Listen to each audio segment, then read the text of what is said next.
Hello friends, Shastri's ಕಿಚನ್ಗೆ ಸ್ವಾಗತ. ಇವತ್ತು ನಾನೊಂದು ಹಳೆ ಕಾಲದ ರೆಸಿಪಿ ಮಾಡ್ತಾಯಿದ್ದೀನಿ, ಕಷಾಯ. ಇದು ನನ್ನ ಹಸ್ಬೆಂಡ್ ಅವ್ರ ಅಜ್ಜಿ ಅವ್ರು ಮಾಡ್ತಾಯಿದ್ರಂತೆ. ಸೊ ಅದು ನಾನು ಇವತ್ತು ಮಾಡ್ತಾಯಿದ್ದೀನಿ.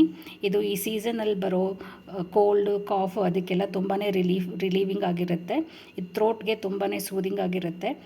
ಕುಡಿದ ತಕ್ಷಣ ತುಂಬಾ ರಿಲೀಫ್ ಕೊಡುತ್ತೆ. ಥ್ರೋಟ್ ಪೇಯ್ನು ಅದು ಎಲ್ಲ ಇದ್ದರೆ. ಇದು ಮಾಡೋದು ತುಂಬಾ ಸಿಂಪಲ್ಲು. ಬನ್ನಿ ಇದನ್ನು ಮಾಡೋದು ಹೇಗೆ ಅಂತ ನೋಡೋಣ.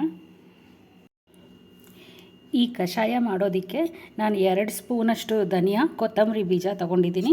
1 ಸ್ಪೂನಷ್ಟು ಜೀರಿಗೆ, ಒಂದು ಅರ್ಧ ಸ್ಪೂನಷ್ಟು ಮೆಣಸು ತೊಗೊಂಡಿದ್ದೀನಿ. ಇದನ್ನೆಲ್ಲ ಕುಟ್ಕೊಂಡು ನೀರಲ್ಲಿ ನೆನೆಸಿಟ್ಕೊಳ್ತೀನಿ. ನಾನು ಇದನ್ನು ಕುಟ್ಕೊಂಡು ನೀರಲ್ಲಿ ನೆನೆಸಿಟ್ಕೊಂಡಿದ್ದೀನಿ 1 ಗಂಟೆ ಅಷ್ಟೊತ್ತು. ಹಾಗೇನೂ ನೆನೆಸಿಟ್ಕೋಬೋದು, ಬಟ್ ಕುಟ್ಕೊಂಡ್ರೆ ಇದ್ರದ್ದು ಫ್ಲೇವರ್ಸ್ ಚೆನ್ನಾಗಿ ಬರುತ್ತೆ. ಸೊ ಇದು ಮೂರೂ ನಾನು ಕುಟ್ಕೊಂಡು 1 ದೊಡ್ಡ ಕಪ್ ನೀರಲ್ಲಿ ನೆನೆಸಿಟ್ಕೊಂಡಿದ್ದೀನಿ.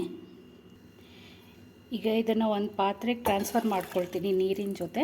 ನೆನೆದಿರೋ ಧನಿಯಾ, ಜೀರಿಗೆ ಮತ್ತು ಮೆಣಸು ಇದನ್ನು ಚೆನ್ನಾಗಿ ಕುಕ್ ಮಾಡ್ಕೊಳ್ಳೋಣ. ಈ ನೀರು ಒಂದು ಕುದಿ ಬರಲಿ. ಈಗ ನೀರು ಚೆನ್ನಾಗಿ ಕುದೀತಾ ಇದೆ. ಇದು ಇನ್ನೂ ಒಂದು 4ರಿಂದ 5 ನಿಮಿಷ ಚೆನ್ನಾಗಿ ಕುದಿಬೇಕು. ನಾವು ಎಷ್ಟು ನೀರು ಹಾಕಿರ್ತೀವೋ ಅದು ಅರ್ಧ ಆಗಬೇಕು, ಅಲ್ಲಿ ತನಕ ಇದನ್ನು ಕುದಿಸ್ಕೋಬೇಕು. ಈಗ ನೀರು ಕಡಿಮೆ ಆಗಿದೆ. ಈ ಟೈಮಲ್ಲಿ ನಾನು ಇದಕ್ಕೆ ಬೆಲ್ಲ ಸೇರಿಸ್ತಾ ಇದ್ದೀನಿ. ಬೆಲ್ಲ ಆಪ್ಷನಲ್ಲು, ಬೇಡ ಅಂದ್ಕೊಳ್ಳೋರು ಇದನ್ನು ಸ್ಕಿಪ್ ಮಾಡ್ಕೋಬೋದು. ಬೆಲ್ಲ ಇದರಲ್ಲಿ ಸ್ವಲ್ಪ ಕರಗಲಿ. ಈಗ ಇದಕ್ಕೆ 1 ಕಪ್ಪಷ್ಟು ಹಾಲು ಸೇರಿಸ್ತಾ ಇದ್ದೀನಿ. ಹಾಲು ಚೆನ್ನಾಗಿ ಹುಕ್ಕಿ ಬರಲಿ, ಅಲ್ಲಿ ತನಕ ಇದನ್ನು ಸ್ಟವ್ ಆನ್ ಮಾಡಿಬಿಡೋಣ. ಧನಿಯಾ, ಜೀರಿಗೆ ಎಲ್ಲ ನೆನೆಸಿಟ್ಟು ಕುದಿಸ್ತಾ ಇರೋದ್ರಿಂದ ಅದರದ್ದು ಫ್ಲೇವರ್ ಚೆನ್ನಾಗಿ ಬರುತ್ತೆ ಈ ಹಾಲಿಗೆ. ಸೊ ಇದು ಟೇಸ್ಟಿನೂ ಇರುತ್ತೆ, ಹೆಲ್ತ್ಗೂ ಒಳ್ಳೆಯದು. ಈಗ ಇದು ಕಷಾಯ ಆಗಿದೆ, ಇದನ್ನು ಸರ್ವ್ ಮಾಡ್ಕೊಂಬಿಡೋಣ. ಇದನ್ನು ಸೋರಿಸ್ಕೊಳ್ಳೋಣ ಸ್ವಲ್ಪ.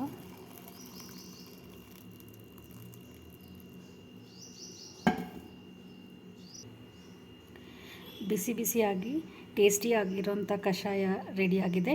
ಇದು ಹೆಲ್ತ್ಗೆ ತುಂಬಾ ಒಳ್ಳೆಯದು. ಕೋಲ್ಡ್ ಕಾಫ್ ಇದ್ದಾಗ ತುಂಬಾ ರಿಲೀಫ್ ಕೊಡುತ್ತೆ. ಮತ್ತು ಇದನ್ನು ಕಾಫಿ ಟೀ ಬದಲು ಇದನ್ನು ಕುಡಿಬೋದು. ಸೊ ಇದು ತುಂಬಾ ಹೆಲ್ತ್ಗೆ ಒಳ್ಳೆಯದು. ಇದನ್ನು ನೀವು ಟ್ರೈ ಮಾಡಿ. ನಿಮ್ಮ ಸಜೆಷನ್ಸ್ ಆ್ಯಂಡ್ ಕಮೆಂಟ್ಸ್ ನನಗೆ ಬರೀರಿ.